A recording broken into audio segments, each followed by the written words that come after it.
کہتے ہیں کہ کسی گاؤں میں ایک معزز مہمان آیا، بڑی آؤ بھگت ہوئی، گاؤں کا گاؤں اس کے سامنے بچھا جا رہا تھا۔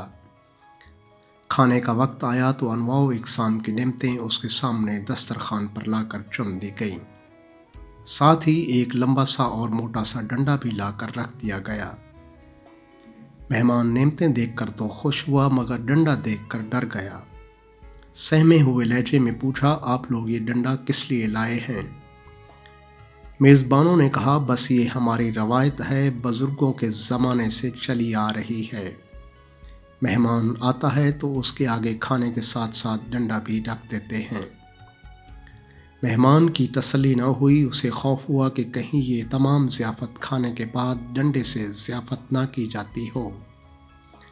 اس نے پھر تفتیش کی، پھر بھی اس کا کچھ تو مقصد ہوگا، کچھ تو استعمال ہوگا۔ آخر صرف مہمان کے آگے ہی ڈنڈا کیوں رکھا جاتا ہے؟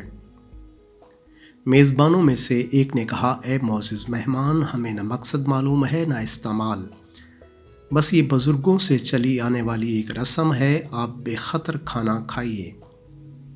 مہمان نے دل میں سوچا، بے خطر کیسے کھاؤں؟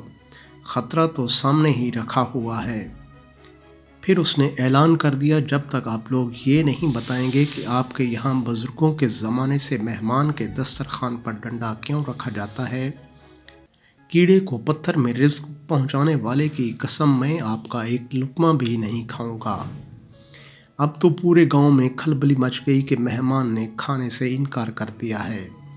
گاؤں کے ایک بزرگ بلائے گئے، انہوں نے سارا ماجرا سنا اور دسترخوان پر رکھا ہوا ڈنڈا دیکھا تو برس پڑے۔ ارے کم وقتو، تم نے اتنا بڑا ڈنڈا لا کر رکھ دیا، اسے کم کرو، ہمارے بزرگ مہمان کے سامنے اتنا بڑا ڈنڈا نہیں رکھتے تھے۔ ڈنڈا فی الفور آری سے کاٹ کر 2-3 فٹ کم کر دیا گیا، مگر مہمان پھر بھی مطمئن نہیں ہوا، اسے اپنے سوال کا جواب درکار تھا۔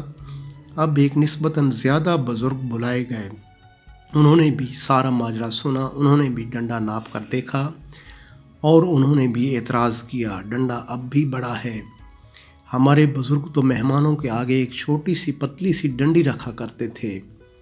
مذکورہ بزرگ کے کہنے پر باقی ماندہ ڈنڈا کاٹ کر اور چھیل کر ایک چھوٹی سی ڈنڈی بنا دیا گیا۔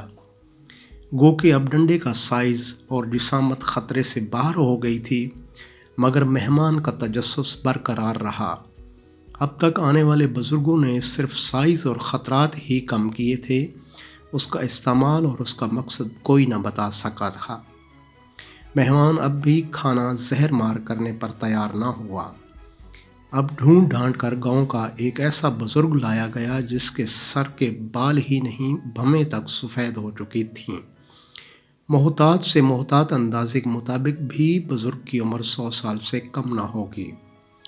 دکھائی بھی کم دیتا تھا۔ جب انہیں ڈنڈے کی شکل و صورت اور اس کا سائز تفصیل سے بتایا گیا تو وہ بھڑک کر اپنی لاٹھی ڈھونڈنے لگے، چیخ کر بولے، ارے عقل کے اندھو، ہمارے بزرگ مہمان کے سامنے ایک چھوٹی سی پیالی میں ایک ننھا منا سا تنکا رکھا کرتے تھے تاکہ اگر مہمان کے دانتوں کی ریخوں میں گوشت کا کوئی ریزہ پھنس جائے تو وہ خلال کر کے اسے نکال باہر کرے۔